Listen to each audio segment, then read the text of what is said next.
কেমন লাগছে মুখ্যমন্ত্রী ঘোষণা কিভাবে নিচ্ছেন গ্রহণ করতে? দেখা যাক, ফর্মটা আপাতত জমা দিই। এখন সাকসেস হোক, তারপর দেখছি। হ্যাঁ, সুবিধা তো হচ্ছেই, যেটুকু হচ্ছে।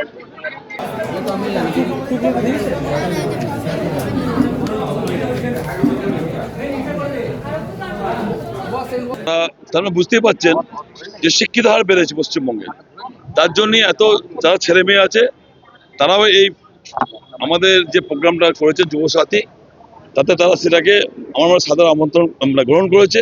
তার জন্য এত ছেলে মেয়ে আজকে এসেছে তারা, যে তাদের ফর্মটা রেজিস্ট্রেশন করাতে। আপনারা দেখতে পাচ্ছেন এখানে মাত্র 3টে মাত্র ওয়ার্ড দেওয়া হয়েছে, আমাদের সব ওয়ার্ড হয়নি। আমরা সেই জন্যই যাতে মানুষের ভিড়, যাতে ছাত্রছাত্রী যাতে অসুবিধা না পড়ে, আমরা পৌরসভায় যেখানে রেজিস্ট্রেশন ক্যাম্প আছে ওয়ার্ডে ওয়ার্ডে ফর্ম ফিল আপ করে দিচ্ছি এবং রেজিস্ট্রেশন ক্যাম্পাসে তারা রেজিস্ট্রেশনে করে নিয়ে যাচ্ছে। আপনারা দেখতে পাচ্ছেন যে কি ছাত্রছাত্রীদের মধ্যে রিয়াকশন কি, তাদের মুখের ভাষা চেহারার ভাষায় পাল্টে গেছে।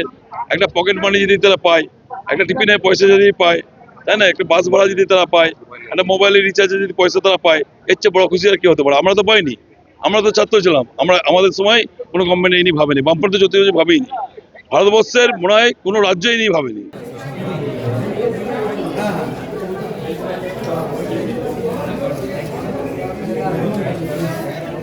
হ্যাঁ, আমি ওই রাজ্য সরকার থেকে যে যুবসাথী প্রকল্পটা চালু করেছেন আমাদের মমতা ব্যানার্জি, তো ওনারই ফর্মটা আমরা ফিল আপের করতে এসেছি, জমা দিতে এসেছি। আমরা আমাদের এখানে মিউনিসিপ্যালিটি অফিস আছে, সেখানে জমা দিতে এসেছি। কি নথি লাগছে? এখানে আমাদের যে ফর্মটা আছে সেই ফর্মের মধ্যে ওখানে যুক্ত করে দিয়েছেন, যেমন মাধ্যমিকের অ্যাডমিট কার্ড, তারপরে সার্টিফিকেট, ভোটার কার্ড, আধার কার্ড, এরকম এক্সট্রা অনেক কিছু লাগছে।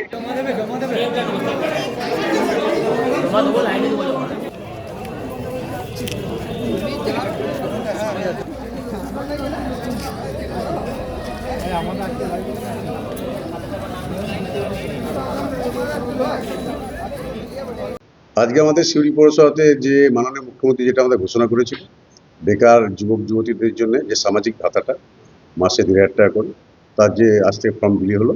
আমাদের বিভিন্ন পৌরসভার যে দপ্তরে আমাদের কর্মীরা আছে, তার সঙ্গে সঙ্গে আমাদের ডিএম সাহেব বা এসডিও সাহেব আমার ভিজিট করতে এলো। তো আজ থেকে শুরু হলো, এখন 7 দিন 10 দিন ধরে ক্যাম্পটা চলবে।